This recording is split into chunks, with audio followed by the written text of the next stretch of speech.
Right. Good morning, everyone, and let's start formally.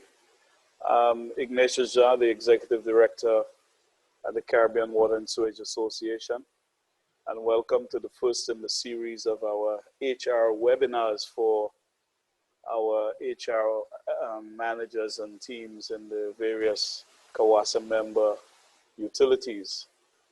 We have been running regular webinars on a weekly basis for the operators, but we thought it was opportune to engage the HR managers as it will be a long time before we get back to what was normal. And I think the new normal will be very much doing a lot of work online. So it's an opportunity that we can know some of the needs of the HR managers and where we can give support. And Sheree Barron, who has worked with us previously with, I think the last time we did an HR summit, as we called it, was in St. Lucia. That's that was right. About 3 years ago. And so she has joined us again, and she's based in Canada. And she has a company named IMS-Professional Edge Coaching. And we thought managing anxiety and depression might be, during the COVID period, might be quite appropriate to discuss. And we hope to share a similar presentation to the operators at our next webinar with the operators. But we thought we should present that to you.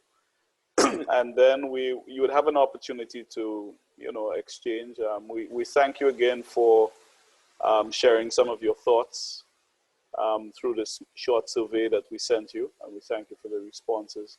We hope that we will eventually be able to move to another level that we can have customized sessions with each of the utilities, and Sheree can work with you through the similar platform, but targeting your teams in the respective countries. So I guess later in the program, we're going to discuss all of this.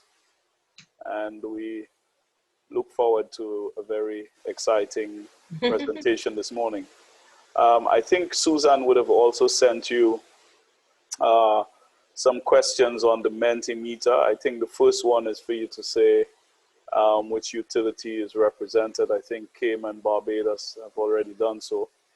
And as we progress, we will share the screens and show you what the results were. And there's some other questions from time to time during the 1 hour session. We will be able to make the other presentations. Thank you very much. And over to you, Sheree. Thank you. Good morning, everyone. I'm very excited to get started and sharing this chance to work together. I'm going to begin by sharing my PowerPoint. Let me bring that up here for you.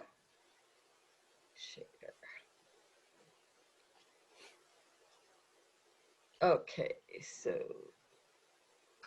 there we go. Is everyone seeing the PowerPoint screen, the first introductory page? Yeah, that's pretty good. Oh, excellent. Well, managing anxiety and depression is probably an ongoing challenge anyway, just because there's always changes happening in our work environment and in our personal life. But I think that the international challenge of COVID has caused undue depression among individuals. And it becomes the challenge for us in HR to help our teams to continue to prosper in their work environment, to feel safe, as a matter of fact. And many of the steps taken in Canada have really helped us a lot. I'm sure you've heard on the news some of the numbers coming out of the US and other countries where COVID is concerned. While here in Canada, we say we're a bit paranoid, but it certainly has helped us. And one of the things that organizations have done is strong action in the workplace. And that's made it a little challenging for HR people. For example, there's delayed salary reviews. monies that have been allotted to various areas, people and services have been suspended. Sales incentives and payouts have been delayed. Work teams have been split into sections and are asked to address new areas. We were shut down as a province for almost 4 months, whereas it was quite interesting to see our highways empty and our streets, our stores were closing, 6 o'clock in the afternoon. It's quite a challenge. And what we noticed was a tremendous amount of anxiety and depression was really flaring up. And another result of some of what went on was some of the economic effects. Now, our government was excellent on a daily basis. We were getting reviews and information to help us. And what has moved forward are a number of stimulus packages to enable our industries to get started again. A lot of goal to support business owners and families as well, because of the fear with our schools, which are still not yet open. Our schools closed in March and have not yet reopened. We're expecting the next 2 weeks that will happen.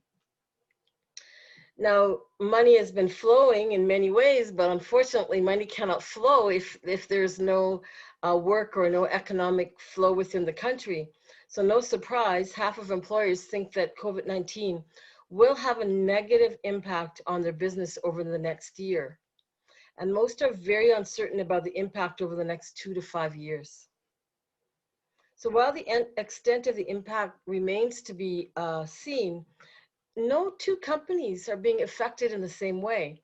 What's interesting is, while some companies have had to shut down, our automotive companies, I don't know if you're aware, shut down their lines for building parts and worked very hard on building masks and building support to help the hospitals through this difficult time. And they're now switching their lines back to building automotive parts. So that was quite a big change. So it's not that all industry stopped, but all industry had to react in various ways. One of the biggest industries that we work to protect here in Canada is where our senior population is dwelling. And so there's been a shutdown. Families have not been allowed to see their parents. That went on for 4 months, which created a whole new set of depression and anxiety that wasn't so much related to work, but just related to the core of how the family operates. So the COVID-19 impact, there's been the global health crisis with significant number of world population becoming infected with COVID-19. So we don't need to dwell on that because it's in the news every day. The economic effects, I try to imagine how this is happening for you in the Caribbean. And I'm going to guess because of the lack of tourism, then that's going to have a huge effect. And then with us here in Canada, I'm not sure that you've had the lockdowns that we've had, but the isolation, the school closures, the social distancing, and the travel bans. The social distancing is really a challenge because you'll see people, if you're not in the bubble, I'm not sure if you operate in a bubble. Can anyone let me know, do you have bubbles in your community? Do you know what a bubble is?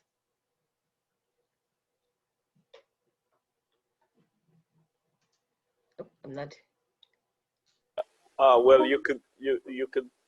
if you can participate by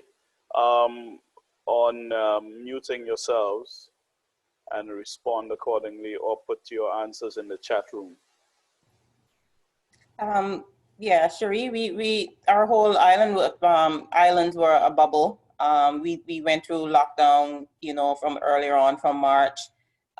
We closed our borders. Our borders are still closed, except for air bridge, humanitarian reasons, to, very limited locations, UK, just one city in the US, Jamaica, and we did some humanitarian airlifts out.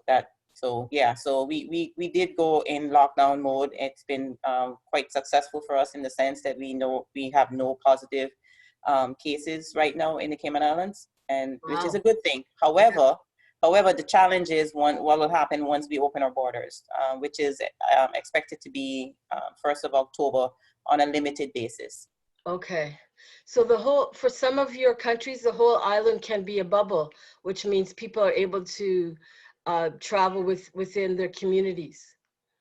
In Canada, what we did, which was really difficult, we didn't allow anyone to interact with anyone outside of their home for several months. And then we opened the bubble to 10 people, which means that economically it was a huge challenge. And I'm sure economically for your countries, even though you have the safety, you have that big challenge. So we'll have to see how things move forward. And as Mr. Jean had said earlier, the new norm it's so yet to be seen what will be normal moving forward.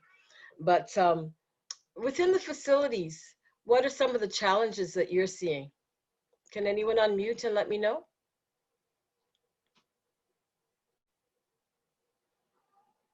I'm going to choose. Yvette, could you help me out there?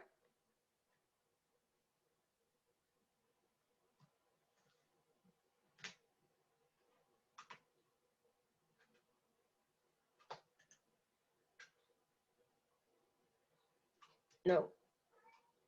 Am I being heard, Mr. Jean? Yes, you are.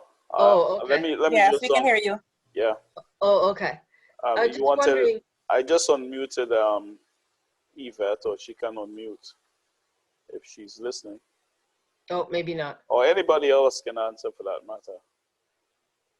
Could you just give me a picture of what you're facing within the facilities? Okay, I'll go again. Thank you. Yeah, so here in Cayman, you know, we had to abide by the government, you know, restrictions. Yeah. So, you know, our business closed, but of course we provide an essential service in terms of, you know, water Yeah. and wastewater production. So we had to ensure that remain operational. We had, as a result of the lockdown, we had admin-based staff mainly working remotely, working from home. Yes. And actually, you know, there's still some amount of that as we kind of gradually come out of all of our restrictions. We had curfew, so because we had curfew situation, we had to get exemptions from the central government for our staff. Of course. Yes. We had to list staff who were deemed essential, so Yes. that they could get curfew exemptions to go and work. So, you know, so we basically had to work with the government, you know, the whole thing about social distancing. When we did reopen, we still had restrictions. So letting people, the public, into our offices, you know, limiting the amount that could be in the office at any one time, limit the persons who could Pat, visit. may I just check? Are those restrictions still in place now? No, our restrictions lifted because we just a few weeks ago. So we're on very limited restrictions in the island right now. We actually reopened our offices in June 8th, and then the restrictions were gradually lifted. Okay. So in a way, the world, in your bubble there has really started to go back to normal. Yes, we are for the most part back to normal. Okay. For the most part, except that our borders are closed. Yes, and that's where the change will happen because economically they have to reopen the borders to allow the tourism to come in, correct? Right. Yeah, and then that will be the challenge. So we're going to have to see how all that goes for us. Now, when we look at the anxiety component, I'm not sure if anyone else can help me out here other than Pat, but are you finding among the workers, the people who have to interact with your clients and customers, are they displaying or sharing any form of anxiety that they're having? We are not seeing any signs of anxiety from our customers because our island was never, our borders were never closed. Oh, okay. Other islands, they closed their borders on us. So Yes. So we continued working as usual. Yes. We implemented like customers had to wash their hands, etc., before they come into the building, and that is still in effect. So, Okay, that's good. and we did the 6 feet distance, so we Yeah. have markers. So our office remained closed. It's just those employees who are working in close proximity of each other in the general office. We had them working on rotation. Except for that, it was business as usual. Well, that's excellent. I guess that's, that helps to, when we look at the whole impact and we talk about anxiety, it sounds like within the islands, it's not as predominant as we're experiencing it up here. And that's a good thing. That's a good thing. Important though to understand that sometimes anxiety still happens, even though we don't realize that it's happening, because it's an emotional state. And one of the key factors in ensuring that we don't move from lightweight, what we like to call lightweight anxiety, into depression, is to make sure that some people are aware if they're feeling any changes in their social behavior and their lack of patience with others and areas like that. So it's while not predominant in the islands, which is excellent again, it's still a good idea to be aware if you're noting changes in some of the employees, or if you're getting complaints back that, a little unusual for that specific person or number of people, to start to look at the bigger picture and try to understand that let's not target the individual, but try to understand maybe they're reacting to outside forces. Some of the causes of anxiety can be related specifically to work, or it can be, and one of the areas that you may not realize, it can be related to watching the news too much or watching TV a lot, because the world news brings in a lot of negative, and sometimes people don't realize that that's having an impact on them as an individual. So anxiety is a natural response to stress, and it's a feeling of fear or apprehension. Young people get it, for example, the first day of school, or adults when they're starting a new job or going to a job interview. We feel anxiety fairly regularly, and it's a good thing. It's our body's response to helping release some of the stress that we feel. But we don't want to let it build up. So if you are noting, again, changes in certain employees, it's a good idea to have a private conversation, try to help them to understand what might be causing change for them. Now, the actual result of anxiety, if it's left unattended, can trigger the fight or flight stress response, which flies a bunch of chemicals and hormones into our system. In the short term, this is not a large negative effect on our health. And there's some nice tips that we can follow just to bring ourselves back to a feeling of normal. And at the moment, one of the best stress releases is to just stop and breathe. Just to take a moment to inhale, allow your body to take in as much air as you can, and then very slowly exhale, and just try to relax your thoughts. Identify what's causing you to feel anxious, perhaps question what's going on at the moment. And it's really important, if the anxiety in the individual is built up to some kind of anger, to try to release that by perhaps going for a walk. Physical activity is one of the best releases of anxiety.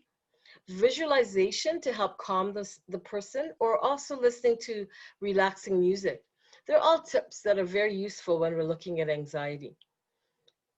Not to bring anxiety to you, but I'm going to go on to depression for just a moment. Because depression can still be a part of life, no matter what we think. When things are starting to go wrong internationally on a world scale, like something like the COVID-19, depression can trigger, or anxiety can trigger a mood disorder, and the mood disorder, depression, can cause a persistent feeling of sadness, or perhaps even a loss of interest in what used to be a day-to-day activity, or just a long-term feeling of loneliness, or a feeling of loss. And everyone experiences depression in different ways. So it's not to say that there's a one fit all solution to say that this is depression, but it's again, like anxiety, it's a good idea to try to identify what's causing the change. Why am I feeling perhaps loss of appetite, loss of interest in even regular day-to-day activities? And it doesn't necessarily mean having to go straight to a doctor. Sometimes with depression, just talking to someone that you can trust, or sharing, perhaps if an employee is displaying any kind of symptoms, having a private conversation with them, not to be invasive, but to try to help them to understand that there is help and support for them. Ongoing depression can really cause some very negative effects. It can have an impact on our effectiveness in the workplace. It can have an impact on how we speak with others and how we interact with members of the team. So it is good, again, if we are seeing changes in behavior, that we not leave them unattended for long periods of time.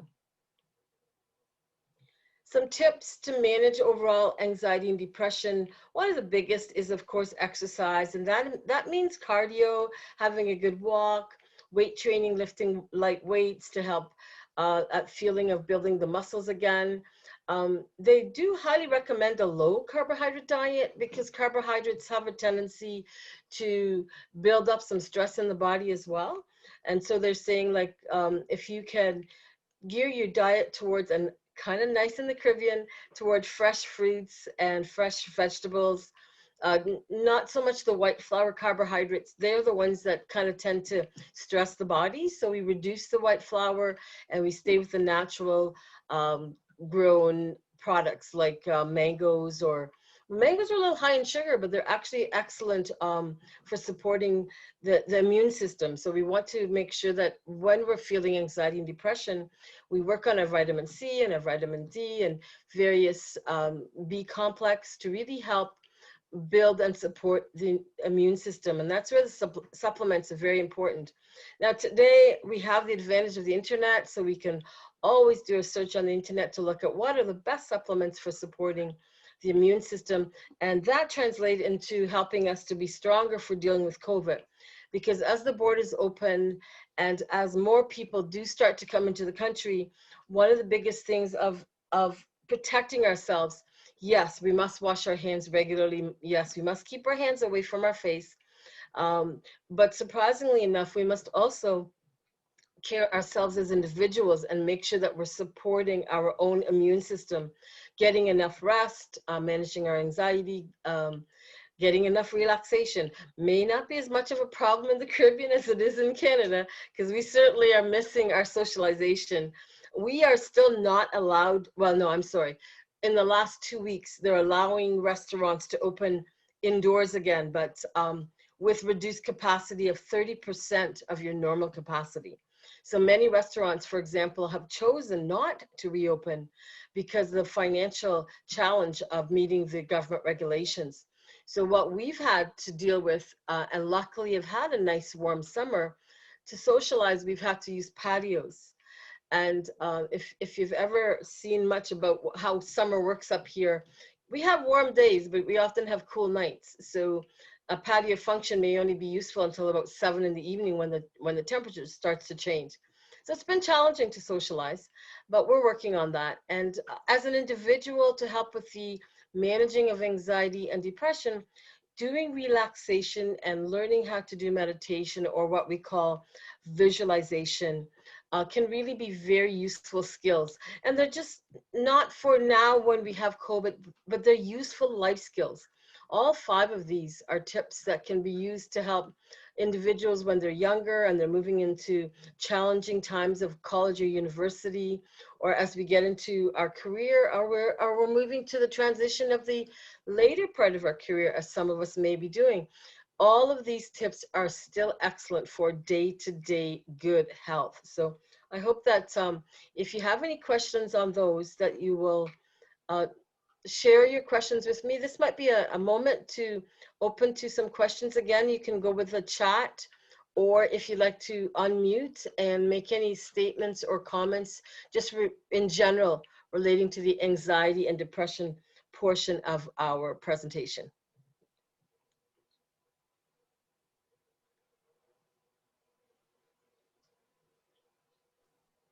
I think Hey, there's Sheree. please go ahead. Deborah Lord, Barbados Water Authority. Oh, hi, Deborah. Nice to hear you. Hi, how are you doing? I'm doing Good. very well, thank you. All things considered. Very well. I wanted to get in earlier when you were speaking about the anxiety being felt at the workplace by employees. And one of the things we have noticed here is that we had the remote or virtual work going on during the lockdown, which seemed for all intents and purposes to have served its purpose. We were still able to get work done, at least administrative work. We had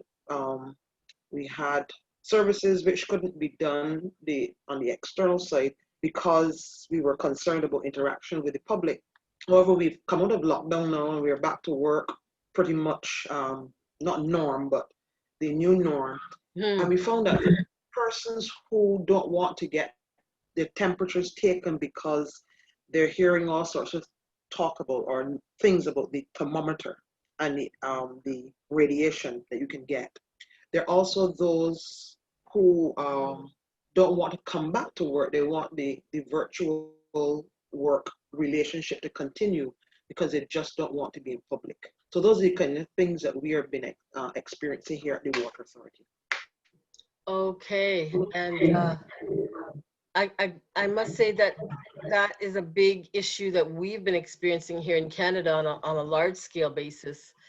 Even as we talked about going back to school, there's the option that parents have of not having their children go to school, which then has that repercussion of the parents not being able to come to work either. So, yes, Deborah, it's a big challenge. And at this time, it's almost a case where you're going to have to try to manage on a case-by-case basis. Because the problem is that individually, what we feel is our own feeling.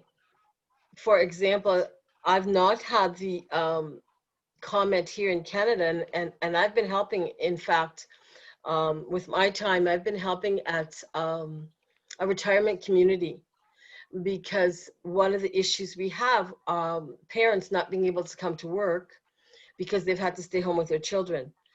And daycares and all those things were all closed. So we were looking to those who were willing to help. And so I do that. I do help in a senior community. And we take the temperature so many times a day. It's almost, it's becoming the seniors are like, well, they already did me 3 times. And I said, yeah, it's going to be 3 more times today. I mean, we've not had that comment about the radiation.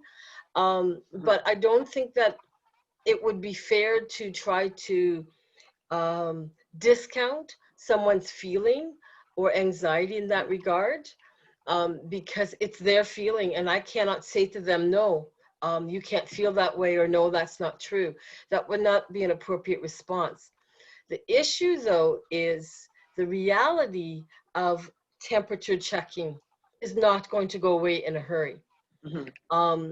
What we're identifying here is that nothing will go back to any kind of real new norm until there is a vaccine.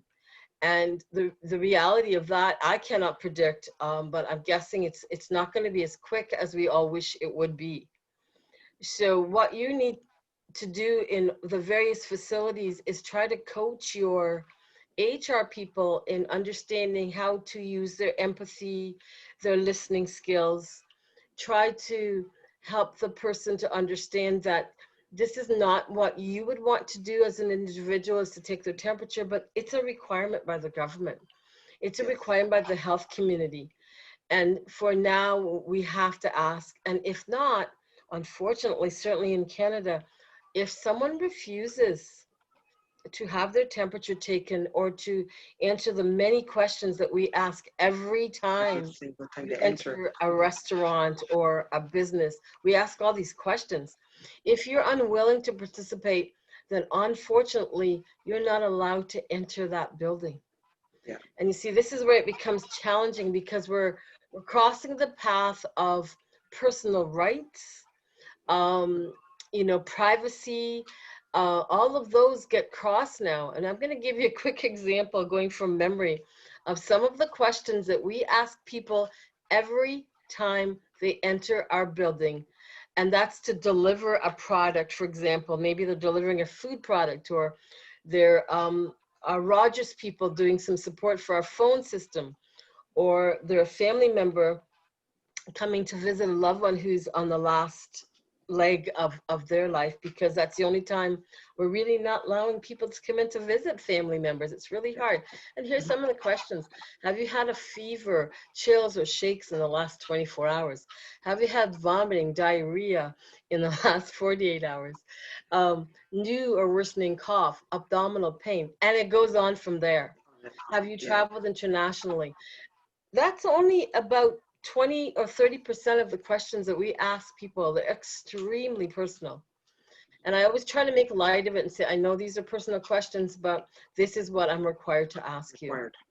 So taking it away from the individual, like not responding in a way of trying to get them to understand that their thoughts or feelings are not correct. Take away from that. Take it away from the person providing the service, and not being that, well, I have to do this, or this is what I have to do.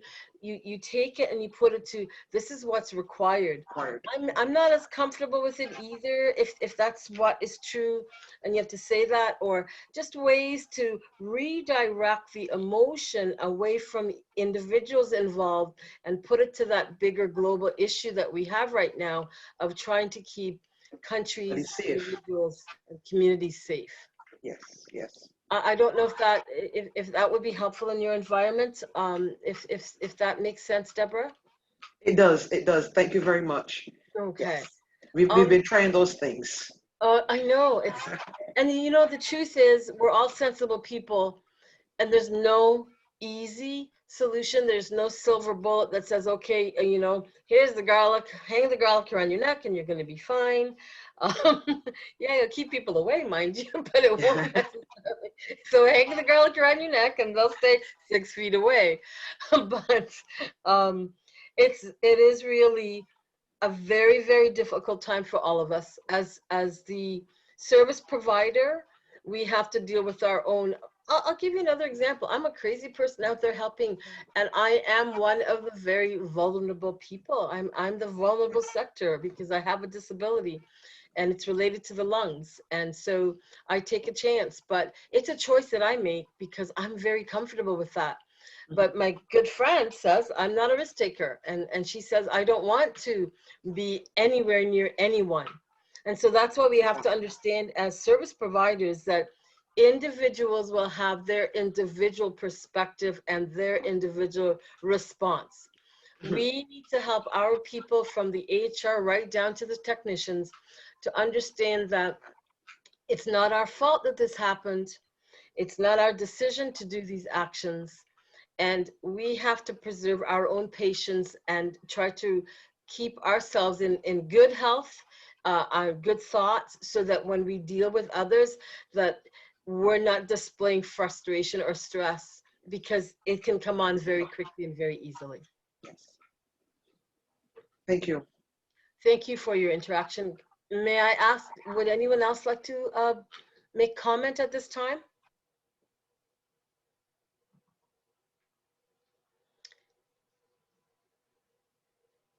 Hi, Camille from the BBA. Yeah, hi, Camille.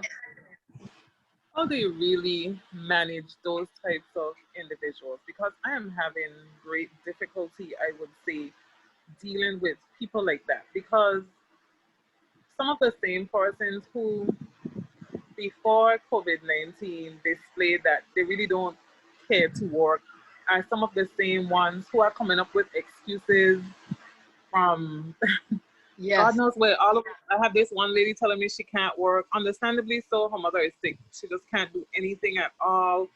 Then she called, her daughter is ill. It's like every excuse under the book. She refuses to come into the office. And I honestly don't know how to manage. Some of the excuses are valid, I would say, and others are just clearly stating that this lady just does not want to work. And Camille, you know, So any tips that you have would be greatly appreciated. Camille, we're experiencing it here as well. And what's most interesting is the people who are more vulnerable, like myself, you know, in that age group, I'm over 60, or perhaps have, you know, some underlying illness. We're the ones out there working the hardest. Forgive me for laughing, but it's the truth. What seems to be happening is COVID has given license to those who always had challenges of wanting to come to work. I'm dealing with individuals who want all these work hours, but then every day there's a reason why they can't come in. The best suggestion I can make to yourself and to any other facility is to, one, make a list of what is really COVID related. Now I can send, if anyone is interested, I can send a copy of our screening form that we use if it would be of any benefit to you. It's a screening form used that because we choose not to allow employees to come into work if they meet any of the comments or the statements on our screening. And the temperature taking is number one, because if your temperature is 37.8, we don't allow you in without talking to the nurse and doing an extensive discussion. We've chosen to have many employees not come in for 14 days because they've had a sore throat, because we don't know where it's going to go. So there are definitely legitimate issues related to COVID. Some of them appear vague, but they're not. They're all very, very specific. If a person excuse me, I'm an allergy person, so I just did it. If a person typically suffers from eye problems on an ongoing basis, then it's not new. And if it's not a new eye problem, that they've had that before or it's been on record, then that is not a reason to not come to work. If abdominal issues, obviously if someone has severe abdominal pains, they shouldn't come to work anyway. But if they have new abdominal pains, then it needs to be checked with a doctor before they come into work to try to understand what is the cause. But on a day-to-day basis, you can have a list and you can say, okay, based on my list, you may not necessarily broadcast the list because it's a guide for you and or your HR people, but you have a list, and these are COVID-related issues. These are not. If the person, like the person that you've given us a small example, has a habit of constantly not being able to come in, and they're choosing now not to, I do not know what your HR rules are with respect to long-term time off, but if they're not contributing and if they're in a constant issue, it may be that they need to make that choice. But it may not be the option, and it may be that you have to encourage them, try to help them to feel it's safe to come to work. It is required, it's part of their work duties or work expectations that they need to come in. And if they need to, in your case, if they need to find support for the parent, then they need to do that in addition to being able to make time or efforts for themselves to be able to come to work as well. So it's not going to be easy, but the best option is to create a list of this is acceptable, this is not acceptable. Make sure that you're examining the list, that it's very fair, and then try to work with that and try to work the conversation where you guide the individual toward understanding that work must go on. And in fact, at this time, in the number of countries that are participating today, COVID-19 is not such a big issue for coming to work because we're not seeing it growing. As soon as there is a case reported, a positive case, and then as an organization, we're going to have to respond. And in fact, in Canada, if one person in an organization is designated that they've come up positive on a test, then everyone has to isolate for 14 days, everyone related to that business. They cannot interact with another business. They should not interact with family members who are not directly living in the home. So we get right on the isolation right away, but it's not for the individual to say, well, I just don't feel well today, I can't come to work. Camille, has that been of any help? Yes, very helpful. And the form, sending the form to me or to us would be very much appreciated. Okay, I will provide that to Suzanne. And the form, it's just a general questionnaire that the facility that I work with has chosen to use. In fact, not every facility is using identical, but they're very similar. We are in our environment dealing with the most vulnerable. It's a retirement community. I laugh when I say the average age of our residents is in the 90s. So if you can imagine, we have healthy people in their 90s. Within that community, in that building, they don't have to wear a mask and they can interact freely as long as they keep their distance. So it's really good. It's you coming into the facility. So it's a little bit strict. So you may not, you may not need to look at all of it, but certainly you can use it as a guide for your most difficult people. And say to yourself, okay, are you feeling this? Are you feeling this? And try to get them to understand these are the areas that are related specifically to COVID. And we're not in a position to say that anything not related just jumps in and gives you a license to not come to work. So I hope that's helpful. Thank you for your participation. I'd like to ask at this time that we do a Mentimeter exercise that I believe has been uploaded. Yeah, you can now, well, you can take down your screen and stop share, and I will share. Okay. I think you all got the Mentimeter exercise, so I will now go into sharing that with you. Let's see. Well, the first one was, just let me show you what was the result of that exercise. Let's see. Sorry.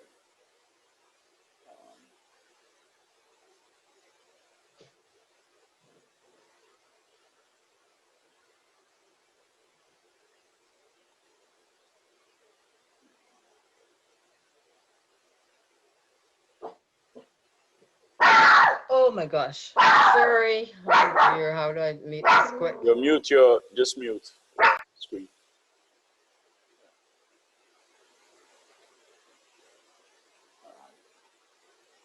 So, where's my screen?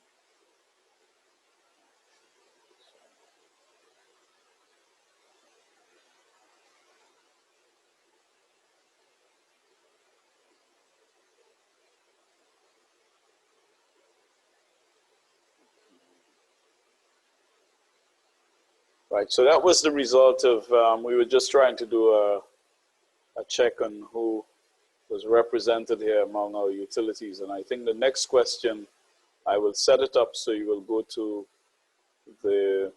your Mentimeter for the next question, which was, just give me a second, yeah. Oh, I think some of you have already done that. What percent has COVID-19 increased your stress and anxiety at work? If you haven't done that, you can go ahead and do it. I'm going to share it on the screen. Yeah, I see you doing that now. And so I'll show you that.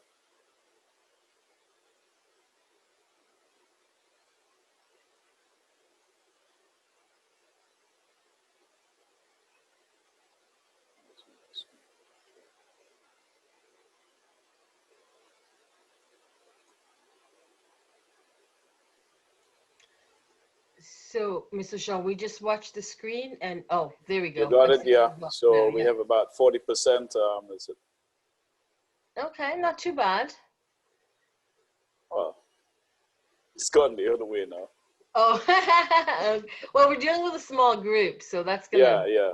it's gonna skew very quickly, isn't it? Yeah.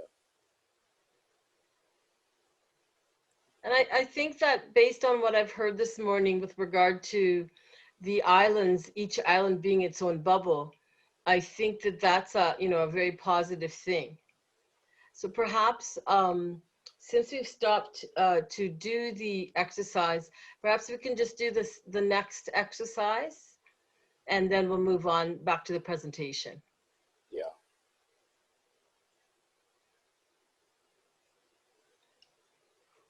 Yeah, the next one was, let's see, what was it? I think the next one was, when do you, oh, sorry, I think when do you feel stress and anxiety the most? That was the third one. In Mentimeter, you can go in and check one of them.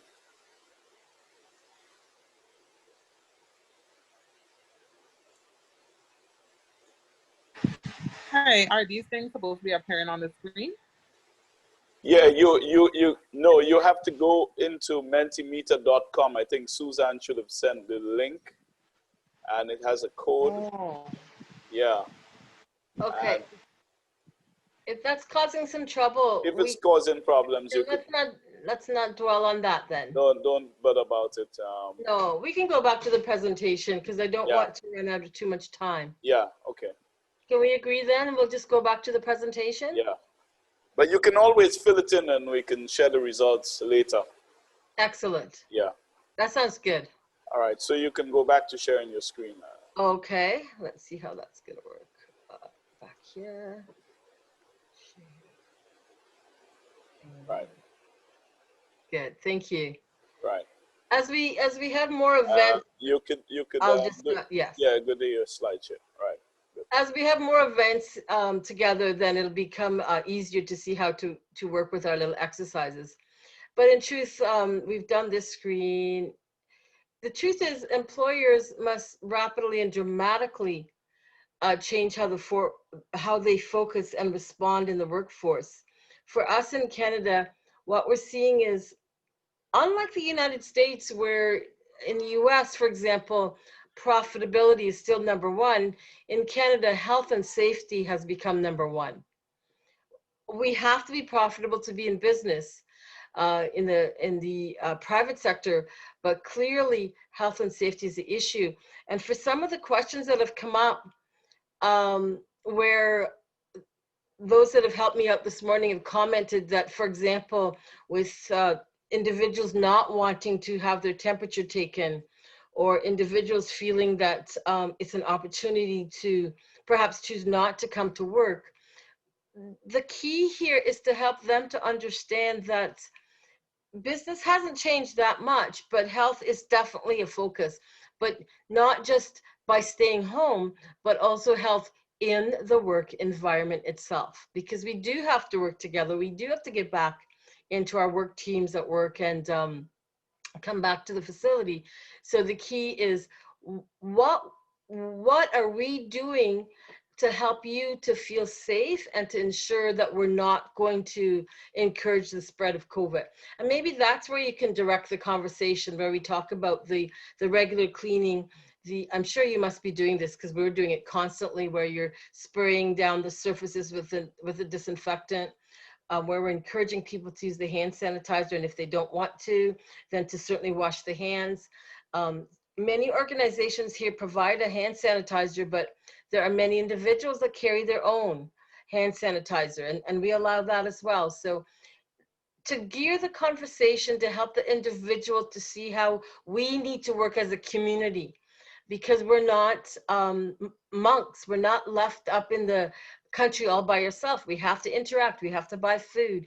We have to do different things. And so to help people to feel safe about that. And that's a large direction of where business has to spend some of its time and some of its effort.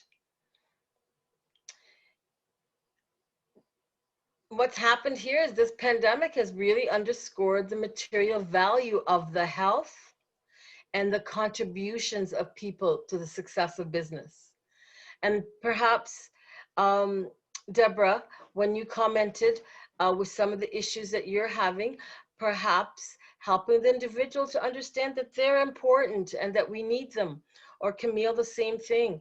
Getting people to see that they have a value in the organization, even while we're going through all these changes, and help them to realize that their contribution is important and it is noted. Now, with the COVID-19, it's more up here, I think, in North America, especially in Canada, than currently you're experiencing in the Caribbean. But perhaps in time, when the borders open, you will start to see the changes and understand why these principles are starting to shape how we run business here. But leadership has become very defined, and leadership is not just from the top. Leadership has really in Canada come from the frontline workers.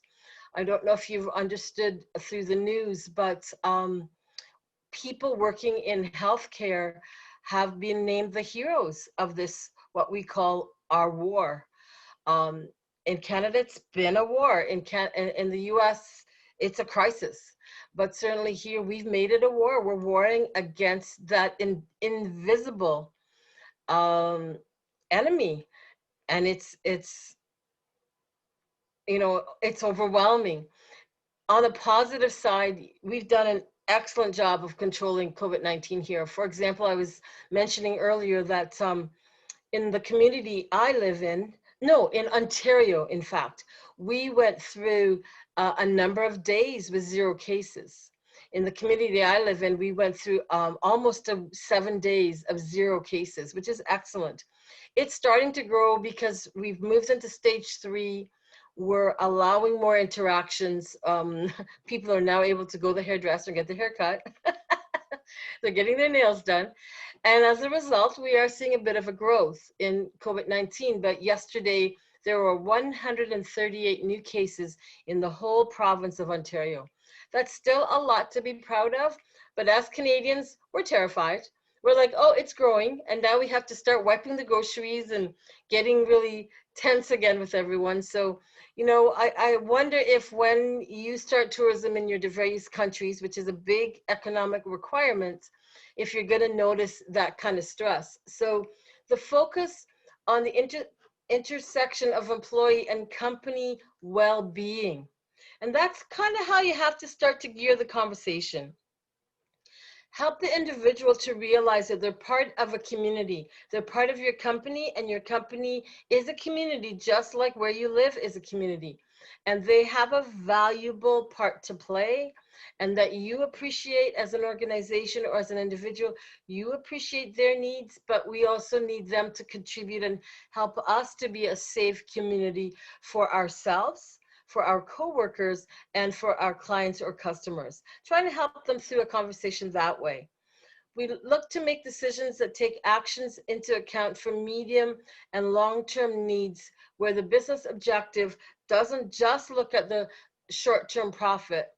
They have to look at the short-term health being, good health of all of the people involved. And we start talking now of not just internally, but also externally, and try to help make sure that the good health is community based.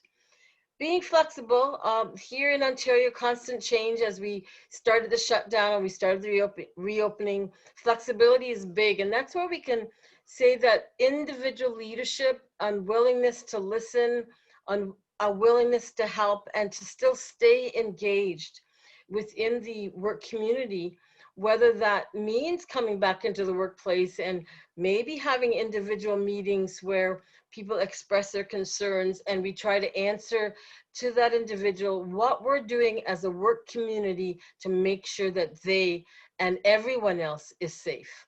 So hopefully that will, you know, be an area that can help. So as we're coming toward the close, we're almost finished our hour, not quite, because we did start a few minutes late.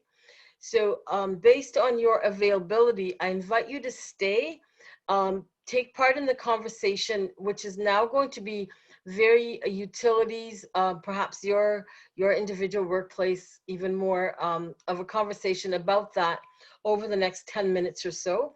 Also, CAWASA has asked me to share this kind of conversation or webinar with the technical people, and perhaps some guidance as to where you think the stress for the technical workers has been coming back to the office and been sharing with you with what's happening with their customers. So that's how we're gonna have the next 10 minutes, a much more interactive. I know it's a little slow on the uptake for your speakers, but if you can either write in the chat, raise your hand, or just start a conversation, that's where we're gonna be for the next 10 minutes.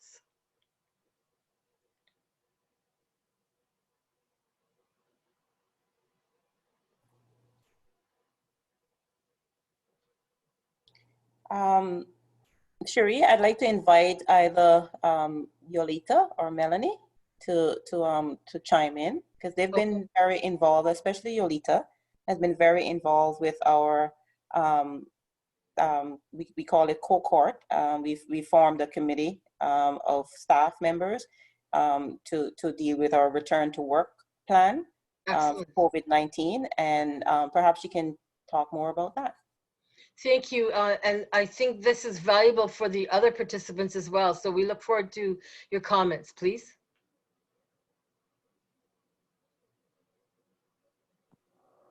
Mel?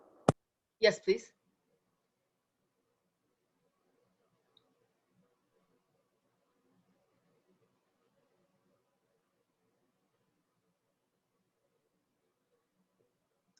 You still need to unmute. Unmuted. Okay, Everybody there we can go. hear me? Yes, I can hear you. Thank you. Okay, just to say that we have been a part of our cohort, which is for our return to work plan. Okay, I've just started the video. Yes, and what we have been doing, we did the management team along with the cohort did a complete plan for all employees as to what the procedures were when we returned to work initially. And as we've hit the various stages of the reopening with the government guidelines, we've updated the plan on a regular basis. So we have a team of, I think it's about 9 of us who meet on, we started initially meeting every week, and then we moved to every 2 weeks at this stage. And just to see what was happening with staff, Yolita was a part of the team that we circulated a survey to staff just to find out in their regard how they felt the authority responded to their needs in the crisis. Excellent. And for the most part, they were quite happy with how everything was approached. You know, we're now at the stage, as I think Pat had said initially, we don't have to wear masks. The restrictions have been quite relaxed, but even so, we didn't have, to my knowledge, Pat can probably speak to that as well, we didn't have anybody who pushed against the guidelines that were put in place initially. You know, the wearing of masks, everybody was on top of that, washing of hands, social distancing, that sort of thing. So we've had our most recent update, which, you know, one of the things we did, we had to remove chairs from the lunchroom and things like that. Yes. So to avoid the social distancing, we've reintroduced those things. And again, people are appreciative of that, you know, because of the nature of what we do and the closeness in the organization. You know, it's been a challenge for us as Caribbean people to social distance, you know. Not as hard in Canada. Yeah, you know, we've had the Health Services Authority here come in to do testing with the staff as well. And again, you know, they didn't necessarily enjoy having the nasal swab, but because of what we do and the importance of it, they did participate. Yes. So yeah. All right. Thank you, Melanie. That's very helpful. Okay. Any other comments at this time? Hi, Deborah here again. I understand the need for the protocols and putting protocols in place so that employees can follow and keep everything and everybody else safe. We were interacting on another a similar seminar earlier this week, and one of the interesting things that came up was that we have also to pay attention to employees' mental, where you're dealing with the stress and the anxiety, and what do you do? It'd be interesting to find out what organizations have done to take that into consideration, put in programs in place to look and to be concerned about the mental place and space for employees. I'm going to invite comments from the group because we've done a lot here in Canada, but I'd like to hear to help Deborah as to what may be happening in the Caribbean with other facilities.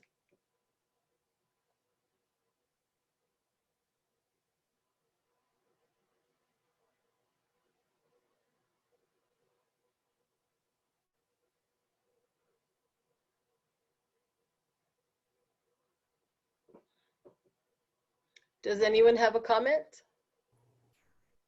Okay, I guess I'll comment. Thank you.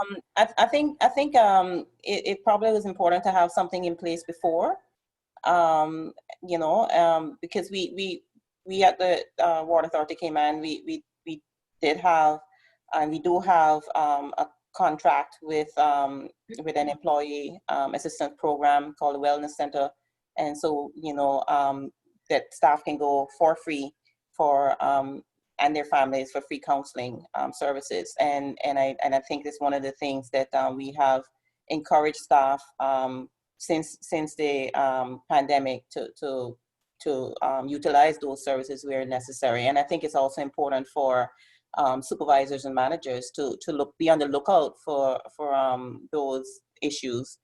To kind of know the staff who may be having issues even before the pandemic and may be vulnerable, from a mental health point of view, and then B, for those who may really be seem to be having be impacted negatively as a result of the pandemic. And I just also finally just want to say, Sheree, when you mentioned about the impact of the news on your anxiety, we definitely saw that here.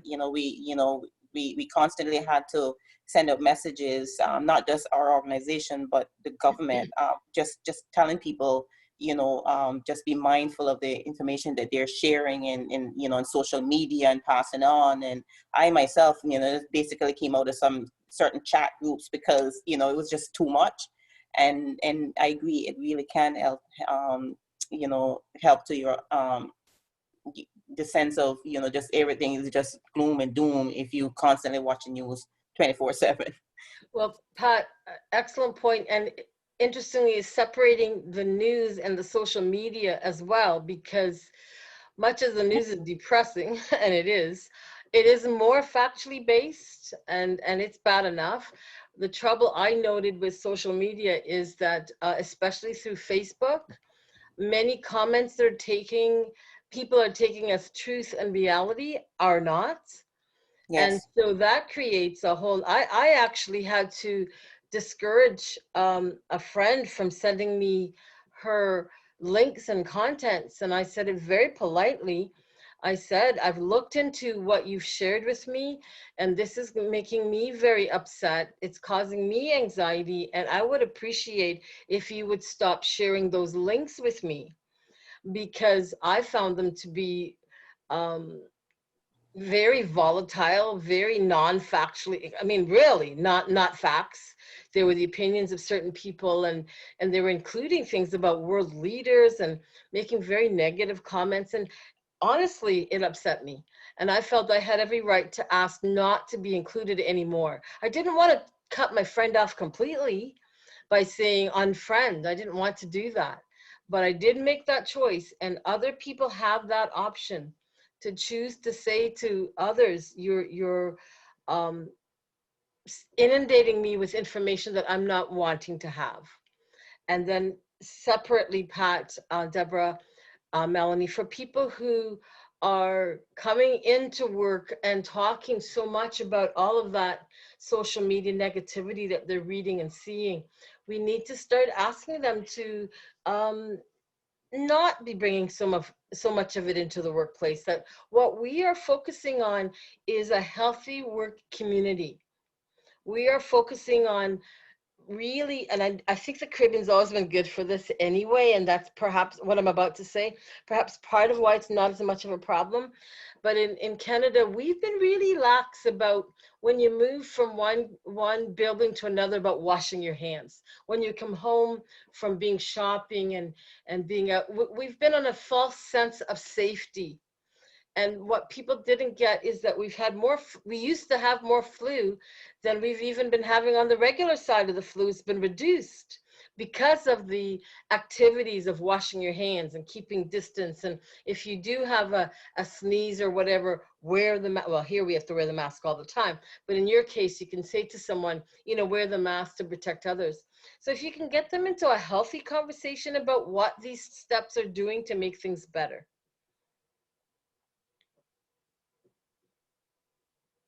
Any other comments? Because I believe we're coming to a time where I think, Mr. Jean, I think we have to look at a close. I'm fine, but I'm not sure who else can stay. Well, I think we must come to a close because I know busy HR managers have lots of catching up to do. And we really appreciate the opportunity that it's a very richly rewarding exchange, and I think there are lots of lessons.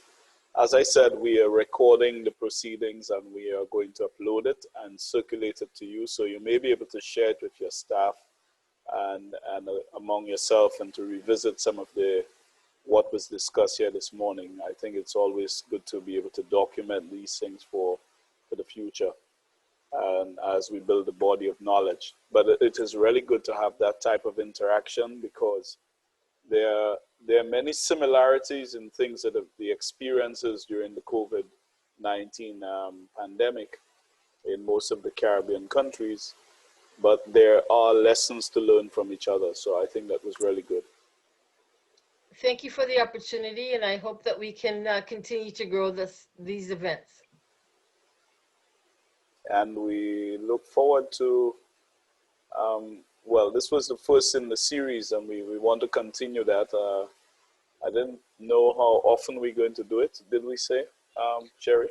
We were thinking every 2 weeks, but I think most important, perhaps after today's event, we can get some written comment from the participants and see if that works. It is an hour, a couple minutes longer, but I'm kind of thinking of it as a Friday morning coffee event. Have your coffee and clear the desk for an hour and let's share information. But every 2 weeks is what we were considering, if that will work for everyone. Yeah, sure. So just send us some feedback. I will send, I think we have a short survey that we're going to send to you just to get the feedback on how the presentation went. And we'd like to thank you very much for joining us, the first in our series of CAWASA HR webinars. Mm-hmm. Thank you for attending, and a special thank you for participating for those who did. Okay, goodbye. Bye-bye. Have a good weekend. Thanks, bye. Sign off now. You too. All right. Thanks, bye. I'll go by the pool. Good then. Have a good day. Okay, bye. Bye-bye. Bye.